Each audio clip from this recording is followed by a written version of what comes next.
Immagina questa scena.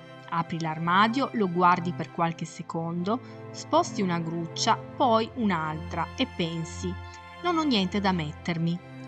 Eppure lo spazio è pieno. Magliette ancora con l'etichetta, pantaloni mai indossati, scarpe comprate d'impulso e rimaste nella scatola. Se ti è mai successo, tranquilla, non sei sola. In realtà quello di comprare vestiti che poi non indossiamo è un comportamento diffusissimo e dietro non c'è superficialità o spreco casuale, c'è psicologia, c'è marketing, c'è il modo in cui funziona la nostra mente. Oggi voglio accompagnarti in un viaggio dentro le vere ragioni per cui compriamo abiti che finiscono dimenticati e ti prometto che quando avremo finito guarderai il tuo armadio con occhi completamente diversi. Partiamo da una verità semplice ma potentissima. Noi non compriamo vestiti solo per vestirci. Compriamo vestiti per sentirci in un certo modo. Quando scegliamo un capo non stiamo acquistando solo tessuto e cuciture, stiamo comprando un'idea di noi stessi. Magari la versione più elegante, più sicura, più sportiva o più affascinante che vorremmo essere. Gli psicologi chiamano questo fenomeno sé ideale e la distanza tra chi siamo e chi vorremmo diventare. Ogni volta che entri in un negozio e vedi un outfit perfetto su un manichino, non stai pensando mi serve davvero. Stai pensando se lo indosso potrei sembrare quella persona.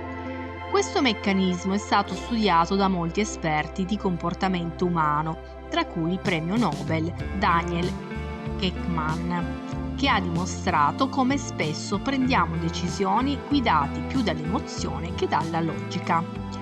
Quando compriamo vestiti, la parte emotiva del cervello è già partita molto prima che quella razionale riesca ad intervenire. Un altro fattore potentissimo è l'illusione dell'occasione. Cartelli rossi scritti -50, offerte lampo. Il nostro cervello interpreta lo sconto come un'opportunità da non perdere, non come una spesa. Un trucco cognitivo: invece di chiederci mi serve, ci chiediamo sto perdendo un affare? Il risultato è che acquistiamo capi che non avremmo mai considerato a prezzo pieno.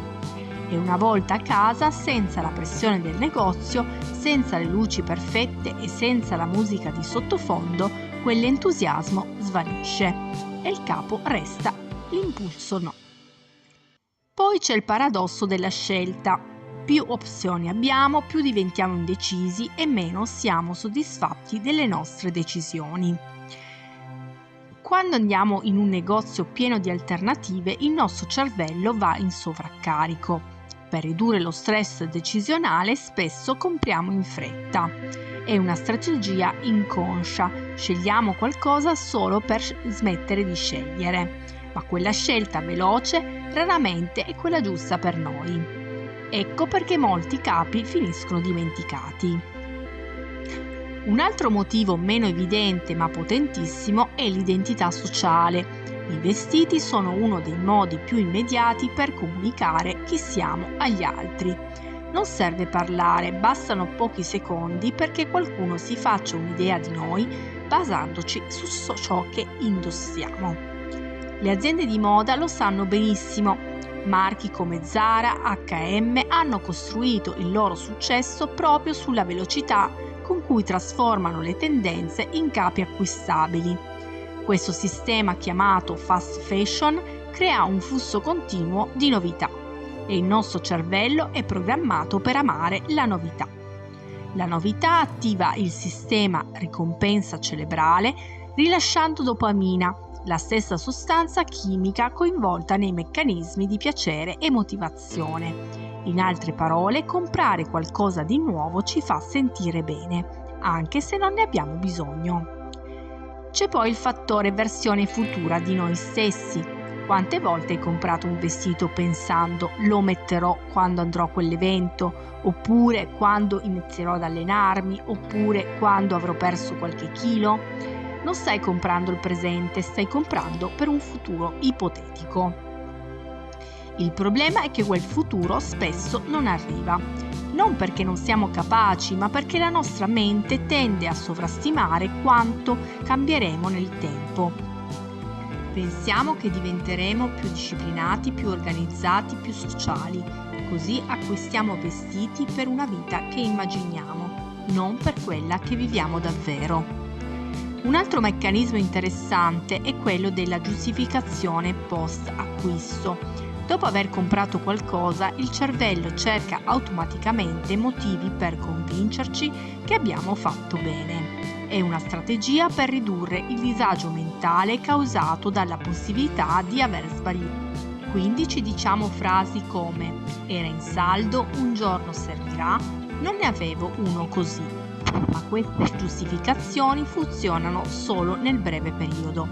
Nel lungo periodo l'oggetto resta inutilizzato e la soddisfazione svanisce. Parliamo anche del ruolo dell'ambiente. I negozi sono progettati scientificamente per farci comprare di più. La disposizione dei capi, l'illuminazione, i profumi, la musica, tutto è studiato per influenzare il nostro comportamento senza che ce ne accorgiamo. Persino l'altezza a cui sono posizionati i vestiti sugli scaffali non è casuale. Gli articoli più costosi sono spesso all'altezza degli occhi, quelli più scontati in basso. Non è un caso, è psicologia applicata al retail. E poi c'è la pressione sociale. Viviamo in un'epoca in cui siamo costantemente esposti a immagini di persone vestite in modo impeccabile. Social media, pubblicità, serie TV, influencer. Anche se pensiamo di essere immuni, il nostro cervello registra tutto. Vedendo continuamente nuovi outfit, interiorizziamo l'idea che ripetere gli stessi vestiti sia sbagliato o imbarazzante, così compriamo di più per variare. Ma la realtà è che la maggior parte delle persone non nota affatto quante volte indossi lo stesso capo. È una pressione percepita e non reale. Un aspetto affascinante è che spesso non indossiamo certi vestiti perché non si integrano con il resto del guardaroba. Li abbiamo comprati isolatamente senza pensare a come abbinarli. Nel negozio sembravano perfetti, a casa diventano un puzzle impossibile. Questo succede perché in negozio immaginiamo scenari ideali, a casa invece affrontiamo la realtà pratica. C'è anche un fenomeno chiamato effetto possesso. Una volta che qualcosa è nostro tendiamo ad attribuirgli più valore. È il motivo per cui facciamo fatica a liberarci dei vestiti che non mettiamo mai. Non li usiamo, ma non vogliamo darli via. Il semplice fatto di possederli li rende psicologicamente più preziosi. E ora arriva la domanda più importante: come possiamo evitare tutto questo? La risposta è non eliminando il desiderio di comprare, quello è naturale, ma imparando a riconoscere i meccanismi che lo guidano. Quando capisci perché vuoi qualcosa, hai già metà del controllo. Un trucco semplice è la regola delle 48 ore. Se vedi un capo che ti piace, aspetta 2 giorni prima di comprarlo. Se dopo 48 ore lo desideri ancora, probabilmente ti piace davvero. Se te ne sei dimenticato, era solo un impulso. Un altro metodo è chiederti: con cosa lo indosserò? Se non riesci ad immaginare almeno 3 abbinamenti con capi che possiedi già, è probabile che resterà inutilizzato. Alla fine il punto non è smettere di comprare vestiti, il punto è comprare quelli giusti per noi. Quelli che raccontano davvero chi siamo oggi, non chi speriamo di diventare un giorno. Perché il vero stile non nasce da quante cose possiedi, ma da quanto spesso indossi quello che hai. La prossima volta che apri l'armadio e pensi di non avere niente da metterti, fermati un attimo, guardalo meglio. Forse non ti serve qualcosa di nuovo, forse ti serve solo vedere con occhi diversi ciò che è già lì. E chissà, magari il capo perfetto lo possiedi da anni. Non lo hai mai indossato, ma ti stava aspettando.